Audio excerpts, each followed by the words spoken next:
Bonjour à Merci. toutes Alors et à normalement tous, une je vidéo m'appelle doit Charles Tacquart, démarrer. je suis anesthésiste réanimateur au CHU de Strasbourg et nous allons parler ensemble de la Ça coagulopathie liée démarre à pas, la je coupe ta journée. Covid-19. Je n'ai pas de conflit d'intérêt pour cette présentation.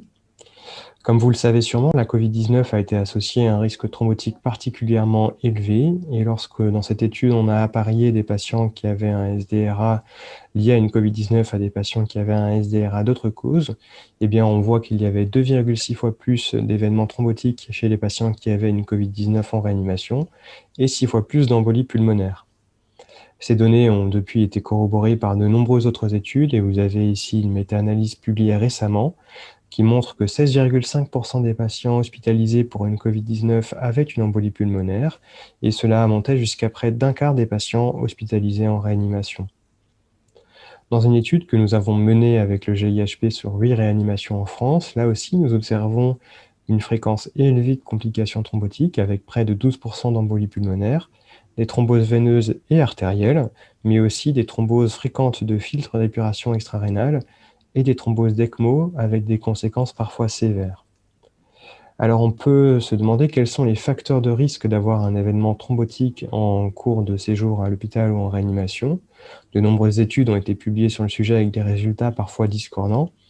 Néanmoins, on voit sur l'étude de gauche que lorsqu'on s'intéresse aux patients hospitalisés pour une Covid-19, le fait d'avoir besoin de ventilation mécanique, qu'elle soit invasive ou non, ou le fait d'avoir besoin de réanimation, était indépendamment associé aux événements thrombotiques en cours d'hospitalisation. Lorsqu'on regarde de manière plus précise les patients de réanimation, comme nous l'avons fait dans notre étude, eh bien, le fait d'avoir un rapport PaO2 sur FiO2 bas et le fait d'avoir besoin d'ECMO étaient indépendamment associés à la survenue d'une complication thrombotique. Vous voyez donc qu'il y a un lien étroit entre la sévérité de l'atteinte respiratoire liée à la Covid-19 et la survenue de complications thrombotiques. Alors le problème de toutes ces études, et la nôtre y compris, c'est qu'on ne regarde que les processus macrothrombotiques.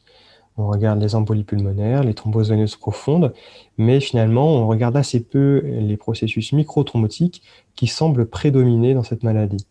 Vous avez ici à droite une étude qui s'est intéressée à l'histologie de poumons de patients décédés d'une Covid-19 et on observe que dans 57% des cas, il y avait des microthrombes diffus au niveau pulmonaire contre seulement 24% des cas lorsqu'on regarde des patients décédés d'une grippe H1N1.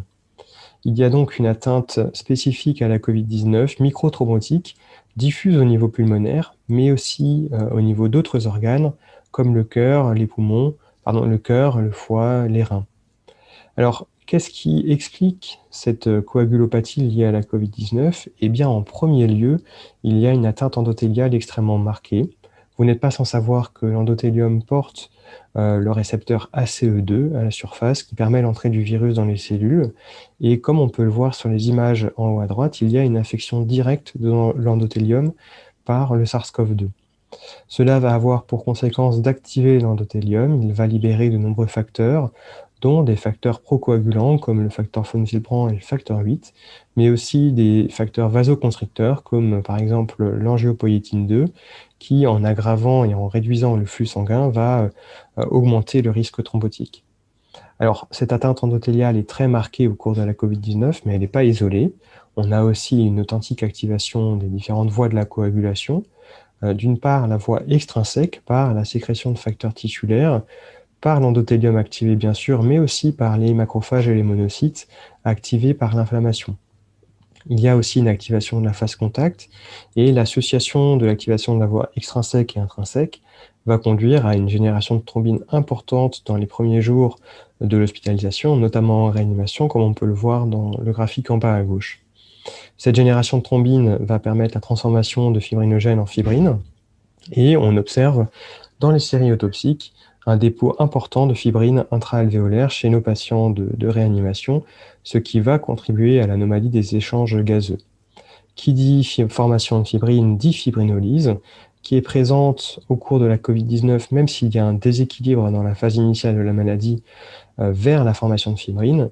Et bien sûr, la fibrinolyse va entraîner la génération de dédimères, et vous n'êtes pas sans savoir que le taux circulant de dédimères est très bien corrélé à la sévérité et à la mortalité de la maladie.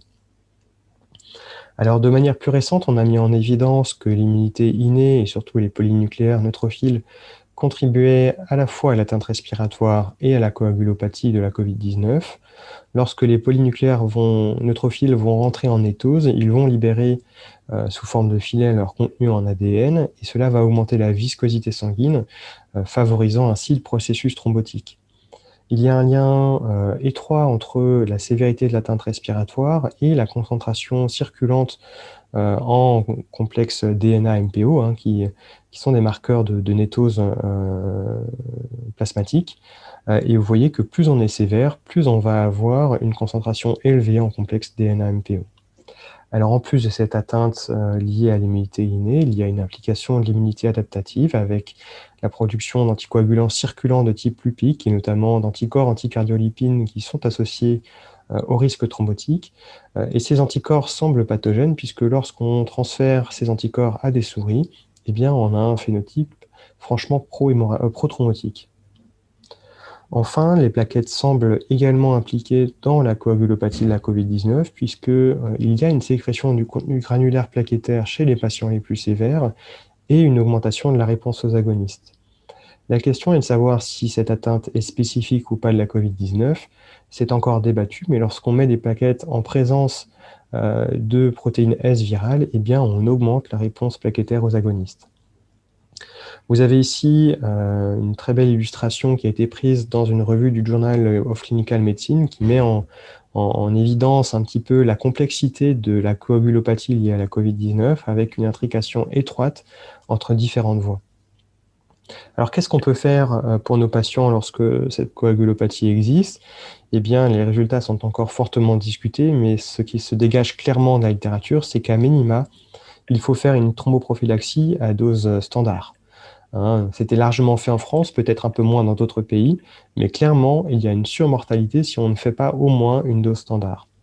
Le débat actuel se porte sur les doses renforcées, que ce soit des doses intermédiaires ou directement curatives de manière prophylactique. Ça a été proposé par plusieurs groupes, dont le GIHP, notamment pour les patients les plus sévères. Les données d'études rétrospectives, dont la nôtre, sont plutôt en faveur, en montrant que ça diminue le risque thrombotique et même la mortalité selon certaines études.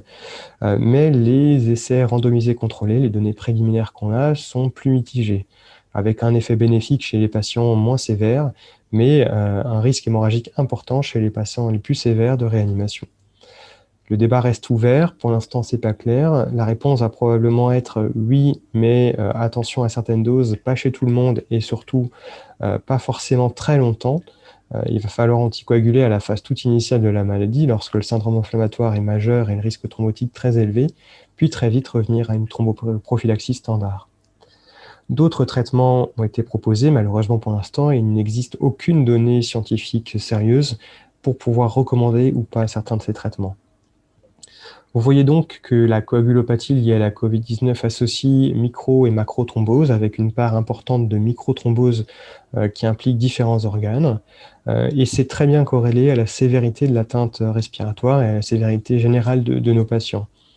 Ça met en jeu de nombreux éléments, dont principalement l'endothélium, mais aussi la coagulation, les plaquettes, les polynucléaires neutrophiles. Et c'est peut-être l'atteinte endothéliale qui va différencier le SDRA lié à la Covid-19 à des SDRA d'autres causes. Enfin, question traitement, eh bien, il faut probablement anticoaguler nos patients, mais la dose à laquelle il faut le faire n'est pas claire et surtout, le timing dans lequel il faut le faire reste encore à démontrer. Voilà, je vous remercie de votre attention et puis maintenant, n'hésitez pas à me poser des questions, que ce soit directement ou par mail. Ok, merci beaucoup Charles pour cette présentation très claire. Donc là, je n'ai pas de questions tout de suite sur le chat. D'un point de vue très pragmatique, parce qu'effectivement, on avait les recos du GIHP qui nous tenaient pour l'instant avec le curatif quand on dépassait un certain niveau de dédimère, là, 5000, voilà. Là, on voit bien que ça change un petit peu. Donc, au moins du prophylactique, ça, on est d'accord. Est-ce que tu peux quand même, pour nos auditeurs, là, d'un point de vue très pragmatique, dire comment on peut se baser, sur quoi on peut se baser pour partir sur du curatif, quoi. Est-ce qu'on en fait quand même à certains patients en attendant d'autres coups et d'autres études, là, qu'est-ce qu'on fait maintenant? C'est assez débattu et c'est vrai que maintenant qu'il y a une étude qui vient de paraître dans le JAMA qui va là aussi un peu à l'encontre de cette idée en montrant que des doses intermédiaires n'avaient pas de bénéfice en termes de mortalité chez les patients. La question reste ouverte. On est en train d'en discuter avec le GIHP et probablement que on a quand même envie de laisser une porte ouverte à une dose renforcée, qu'elle soit intermédiaire ou voire même curative chez les patients les plus sévères, mais en ciblant vraiment une gamme de patients très particulière, peut-être ceux qui vont avoir un niveau de dédimère très élevé à l'admission, mais à ce moment-là avec des seuils un peu placés à la hausse, et surtout une cinétique montante, en se disant les patients qui vont avoir des dédimères qui augmentent rapidement, ceux-là, il y a peut-être un intérêt à majorer la dose. Il y a aussi peut-être une emphase à mettre sur la nécessité d'aller chercher la thrombose si jamais on voit ces mouvements de dédimère pour pouvoir décider très rapidement si on maintient un niveau d'anticoagulation élevé en cas de thrombose ou alors si on revient à la thromboprophylaxie standard en absence de thrombose caractérisée. Ce qui ressort probablement de cette épidémie de Covid-19, c'est que on n'a peut-être pas assez adapté la thromboprophylaxie standard au poids de nos patients.